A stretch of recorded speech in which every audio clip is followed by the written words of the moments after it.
Hey, good afternoon. Happy Saturday. I'm late once again today. I apologize about that. My goal is to go live every day from 7 to 7:30. It's been a kind of chaotic week. Belinda and I were out of town this week, so we're still catching up. I had some honeydews this morning, and then I was cleaning out my inbox, going through articles, doing some LinkedIn posts. But I am excited to continue my Saturday series of notable news of the week. And in this series, I really much going to touch on articles that caught my attention, articles I posted. Now, as many of you know, I post every day on LinkedIn. I post, I think, the most relevant or important or valuable information and insights from dozens of sources of newsletters, articles, publications, and hopefully it's stuff that you don't read everywhere, that they're unique insights. And so check out my LinkedIn. I was light on postings this last week. I think I only had 8 or 9 posts, but I know this next week I'll probably have double that. And so on the Saturday Go Live, where I go notable news, you'll get a flavor of the type of things that I post on LinkedIn, and hopefully you'll find them interesting. So let's get to it. First article that I'm going to touch on is an article from CNBC. Spencer Kimball was the author. The title of the article is U.S. Crude Snaps 3-Week Losing Streak as Forecasts Point to a Tighter Market. And here's why this article is important is last week we had a surprise CPI numbers that were much lower than expected. And a significant part of that was falling energy prices, which was unexpected. And so what this CNBC article says, hey, hold on, everybody. We know let's not quite yet just rush the dance floor. Energy prices are probably going to go up. And in the article, they quote analysts from Deutsche Bank and Citigroup who are forecasting the cost of oil to peak at over $90 a barrel sometime in the next 3 or 4 months. And so energy prices are most likely going up. Also, the energy demand is surprisingly high this summer. The hotter summer will also cause us to use more energy, putting more strain on energy prices. And then we have geopolitical factors like wars going on that could destabilize the price of oil. So while we appreciated the nice bump we got last month in the CPI numbers, look for that to get a little stickier as energy prices start to shift up over the next few months, giving us a little bit of headwinds in maintaining the higher for longer. So that's the first article. The second article, really interesting article. It was in Scotsman Guide.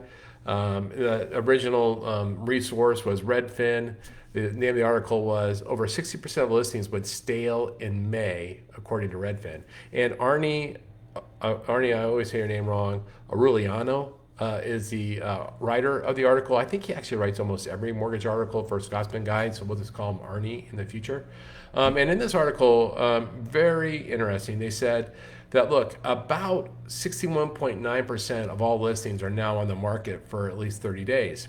And they're calling listing stale if it's been on the market for 30 days. Now, we all know equilibrium is 6 months, meaning that in a really equal market, it takes about 6 months for the average property to sell, right? About 6 months. So 30 days is smoking fast still. Like, that's super fast. But about 61.9% of homes on the market have been on the market for over 30 days. And roughly 40%, just over 40% of homes on the market have been on the market for over 60 days. So the market is definitely slowing down. The velocity of home sales, which we're going to talk about in a second, is slowing down. Inventory is dramatically increasing. It's up by 36% year over year, which is a good thing. And as we know from Mike at Altos Research, that as interest rates rise, inventory rises. And when interest rates drop, inventory drops. So we're seeing a natural increase in inventory given that the higher interest rates.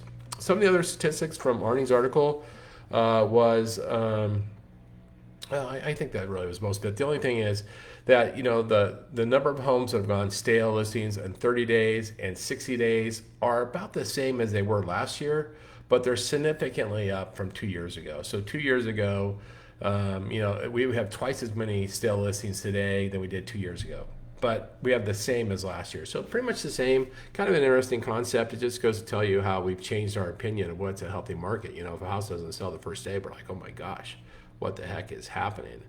That gets me to article number 3. This is another interesting article, one we kind of know about, but there's some good statistics in this article. The name of the article is "A Record Number of Homeowners Have No Mortgage. Here's how it's shifting the housing market." It's by Megan Malas from Fast Company. And by the way, I posted this article on Wednesday. I posted Arnie's article on Tuesday. I posted the one CNBC article on Monday, in case you're curious. I have links. If you go to my LinkedIn page, you'll see my post on the article. I have a link directly to that article, so you can access it if you want it, as well as some commentary and some analysis on how it might impact real estate and mortgages. But moving on to Megan's article about homes with no mortgages. About 38%, 38.5% of homeowners in the United States do not have a mortgage. So just under 39%. That's up from 31% in 2010. So a significant increase in the last 14 years. We went from 31% to 38%. Interestingly, as we would expect, 96% of all outstanding mortgage debt is on fixed rates. So, that means less than 4% of outstanding mortgages are on ARMs, which we'd kind of expect. All cash purchases have increased from 25.8% in Q1 2022 to 33.5% in Q4 2023. And that makes sense, right? Because as people that have no mortgage on their home, or people that have a lot of equity, sell and buy down, they pay all cash. And so all cash offers are a third of the market today, right? And well over a third of homeowners don't have a mortgage. It's definitely, the demographics are changing in regards to no mortgages. Now, I don't know if this is surprising or not. I'm not familiar enough, but Texas has the highest concentration of mortgage-free homes. As a matter of fact, half of their counties are on the top 20 in the country of no mortgages. So Texans, their value must be pay off the mortgage, and they have fewer mortgages. It also might be, by the way, Texas has stricter rules around cash out and home equity loans, which could help support people paying off their mortgages. But Texas definitely leads it. So I posted that one, as I mentioned, on Wednesday. On Thursday, I occasionally throughout the week I just post stuff that's interesting, like it has nothing to do with mortgage or real estate. It's just interesting. Like I go, oh, that's kind of interesting. And so Thursday's post was from Visual Capitalist. And I would definitely encourage you to subscribe to Visual Capitalist. It's free. They send you a chart of the day every day. Super cool. They're actually, Visual Capitalist is picking up a huge audience. I see them reposted all over the place. Their infographics and charts are outstanding. They usually have an article that accompanies the chart, but you get everything you need from the chart. Why today's chart doesn't have anything to do with mortgage or real estate. Probably about 20% of their content directly, relates to what we do, and it's really important, and it's very easy to consume. So it's stuff that you can send your referral partners or your clients, whether they be real estate or mortgage. But the one I posted on Thursday had to do with the top retailers worldwide. Kind of interesting. I was surprised. The company article is written by Niccolo Conte. But here's the thing: I'm gonna list the top domestic ones, which I was a little bit surprised on, and I'll list the top international ones, which I don't know them, so I couldn't be surprised. For nationally, domestically, Walmart is the top retailer with $628 billion in sales. Amazon, as we'd expect, is number 2 with $355 billion. Now, the difference between 1 and 2 is pretty big, right? Walmart 628, Amazon 355. Fine. Costco, number 3. I didn't know that, but Costco, number 3 at $234 billion in annual sales. But here's where the rest of the list, I couldn't have guessed if you asked me, right? Number 4 retailer in the United States is Home Depot with $152 billion in annual sales. I didn't know that. I would have guessed somebody else. Home Depot is number 4. And then Walgreens is number 5 at $118 billion in sales. Who knew, right? And then number 6 was Apple. Apple retail stores are number 6 with $82 billion a year in sales. Like I wouldn't have known the last 3. So interesting. I found that kind of interesting. Best Buy, by the way, was number 7 with $44 billion, and there's a whole bunch of companies that come in after that. So Walmart, Amazon, Costco, Home Depot, Walgreens, Apple, and Best Buy. Now, internationally, I only recognize two of these companies. Maybe you know more of them. The number one company for retail sales internationally is Schwartz with $176 billion in sales. I'm not familiar with them. I think they're German, maybe. The number two was Aldi. Now, we know Aldi because they've come to the United States, but they had $145 billion in sales. And then the number three was, I don't know this company. I don't even know how to pronounce this company's name, was Ahold. That's easy to say. Delhaize, Ahold Delhaize, with $97 billion in annual sales. And then surprisingly, number four, and they won't be four for long, was Alibaba with $94 billion. At least they won't be four for long as the Chinese government allows them to grow. But who knows? Jack Ma is under a little duress, so who knows what will happen. Okay, so that number four was just for fun. Posted that on Thursday. I was traveling all day Friday. I didn't have any posts Friday. I'm catching up today. I had a bunch of posts on LinkedIn today. The first one, and you know what? This was in the news a couple weeks ago. And I did a post about it a couple weeks ago because I don't like to post what's perceived as negative. I try to be more positive and encouraging. And I'm not saying this is negative, it is interesting. And so I'll just stick to what was quoted in the article. And the article the post, I posted two of them today, but the two, they have to do with loanDepot secures $150 million in debt extension.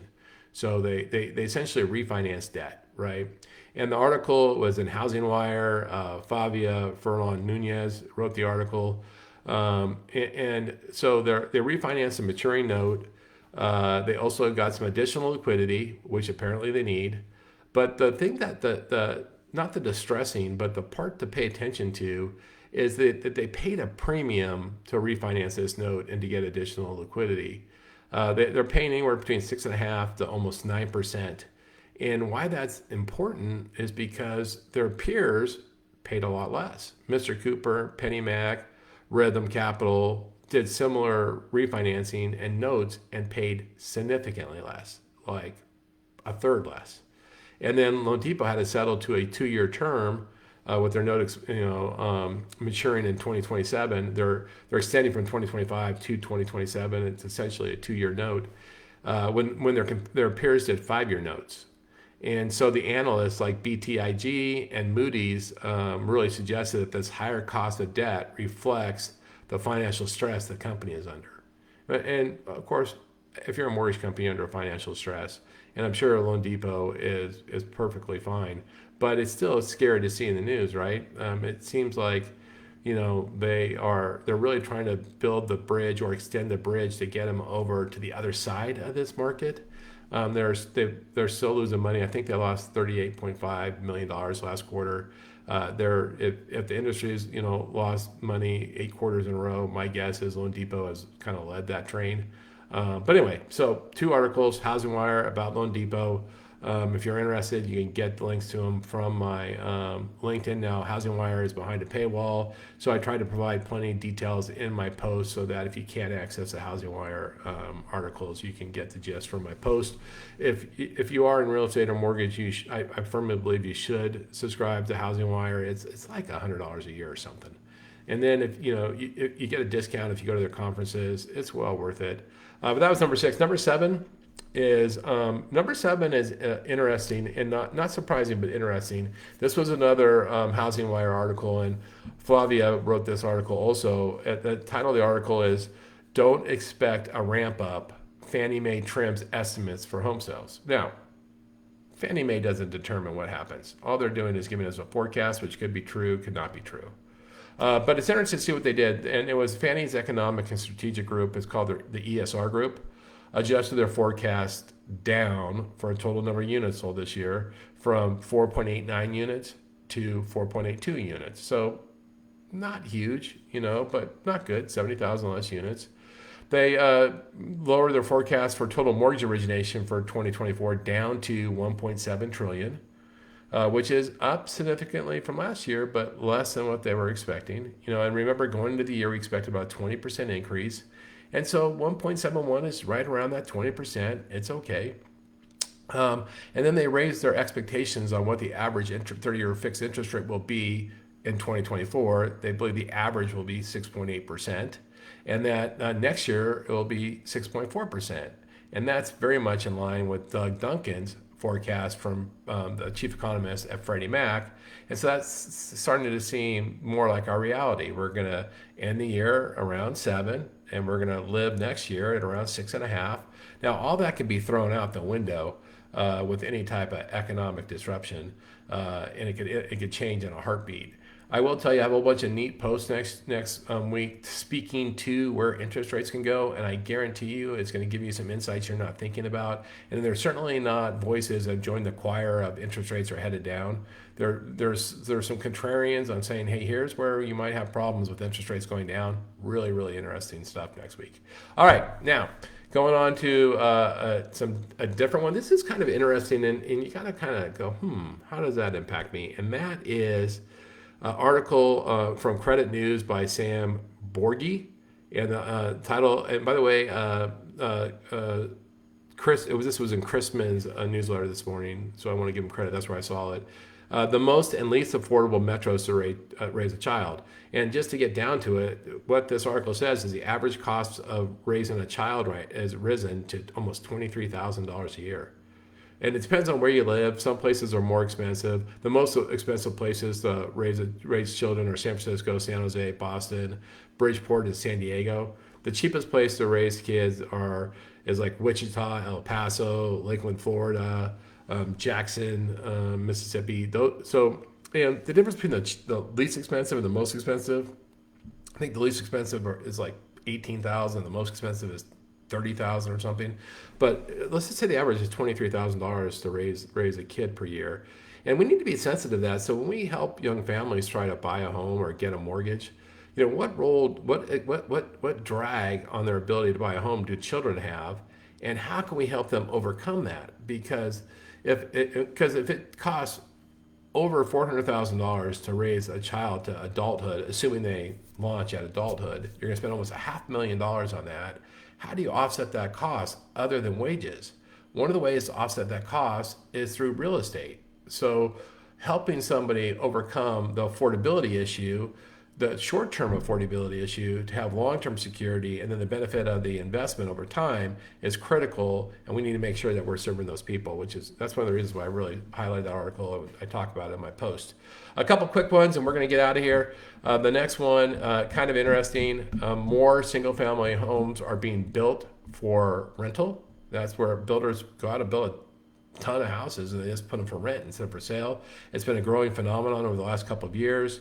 And this article was from Barry Habib's favorite author at CNBC, Diana Olick. And what she pointed out is last quarter, construction began on 18,000 SFRs for rent. So 18,000 SFRs were begun being built in Q1 2024. That's up 20% from the previous quarter. And we thought that number was going to go down because we thought that as interest rates went up, that these build to rent may not pencil out, and that builders would have to dump that property and sell. And there certainly was a big dip, from the end of 22, beginning of 2023 to the end of 2023. It certainly slowed down, but it feels like it's picking back up. That's a real thing. And the reason why builders are building homes for rent, well, one, they're really being backed by hedge funds, but the reason why they're doing that is because of affordability. Folks feel like they can't afford to buy a home. They don't have the down payment to buy a home. And so it's cheaper to just rent that same home instead of buy it. And so, investors are filling the gap. And one of the action points, if you're a loan officer or a real estate agent, is, you can use that article as leverage as you consult potential, investment buyers. Hedge funds aren't the only ones who can buy investment property. Any American can, and they're penciling out. So this is a good way to kind of give those people on the fence a little bit of a push. All right. So that being said, we're running out of time. So let's just wrap up one more. This is from the Scotsman Guide. This will actually be posted tomorrow. The rental article and this one right here on affordability will both be posted on Sunday. I threw them in there today. Into the conversation today, but you can find them tomorrow, the links to them. And the last article is almost 3/4 of Americans see home affordability as a significant problem. Yeah, makes sense, right? Got it. So 73% of Americans view home affordability as a significant issue, and it's like the second biggest issue to inflation right now. And in the article, they talk about how the vast majority of Americans hope and expect that the next president will address this issue. But the one positive from that article, and the way to, I think, good way to wrap up this Saturday live session is is that even with affordability issues, 69% of renters are hopeful of becoming homeowners. So that's good news, right? Because those are the people that we really love to serve, is helping people go from renting to owning and helping them achieve the American dream and helping them achieve wealth through real estate and the greatest path to wealth in the United States. That's what excites us. So good news, 69% of renters still hope to own a home. We just got to go out there and find those renters and make it happen. That's it. That's Saturday. That's news and notes. A light week on news because I was out traveling. This next week will be heavy. I got a whole bunch of good stuff lined up. Tomorrow, one of my favorite sessions, we start to define these sessions. If Thursday is the new normal, which I'm really excited about the series, and Saturday is news and notes, and sometimes it's better than others. Sunday is book club day. Tomorrow is Love is a Killer app. I will give you a hint about it. It's really about how to, add more value to people's lives. So, Love is a Killer app. How do you have people to add? Because love is giving, is adding value. Is giving. That's love. And so Tim Sanders in the book talks about how to provide love in a giving way by adding value to people's lives. And you'll get more tomorrow if you check it in. But I'll be first thing in the morning. I'll do this before I get off to church in the morning. So with that, have a great Saturday. It's an odd day here in Scottsdale. It's 105 and it's raining periodically outside. What the heck? It's gonna be that way for 3 days. 105 to 110 with chance of showers. I thought we lived in the desert. Anyway, that being said, have a great Saturday. I'll talk to you soon. Thanks for checking this out. Bye.